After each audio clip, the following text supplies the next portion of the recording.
Den første animation, vi kommer til at se, den handler om den stærke kernekraft.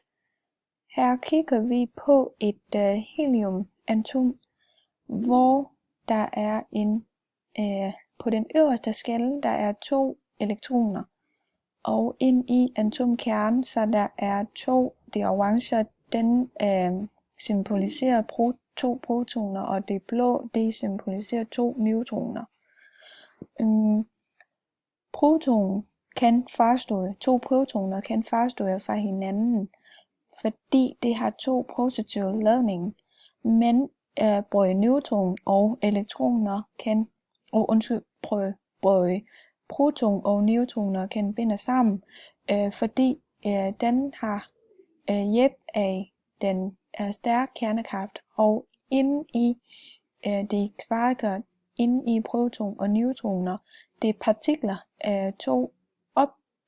for eksempel 2 dagkvarker kan binde sammen med 2 opkvarker, kan man sige her. Også ved hjælp af den stærkere kernekraft. Det er derfor, alle de partikler i atomkerner kan binde sammen. Ja, så det var det for den stærke kernekraft. Nu kommer vi til den anden animation, der handler om den svære kernekraft. Her kan vi se, der er et carbon-12, som er den stabile isotopen af carbon og carbon 14, som har 14 neutron og 14 proton i kernen. Den er en ustabil isotopen af carbon.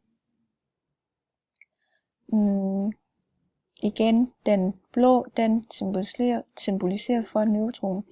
I neutron, der er 2 opkvarker og et dagkvark. Den svære kernekraft, den bruger til at gøre sådan, at et neutron kan blive til en proton.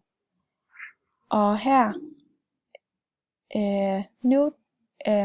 det kan man se, at den blå bliver til en orange, det vil sige, at neutron er blevet til en proton, hvor der indeholder kun et opkvart i stedet for 2, og nu kommer der til at blive 2 dagkvarker i stedet for 1. Og det kan gøre ved, at den svære kernekraft bruger til at sende ud et elektron og et antineutrino-elektron. Og den, kan man sige, handlinger her, der kalder man et beta minus henfald. Og så carbon 14 bliver til en kvælstofatom, nitrogen 14, med 14 proton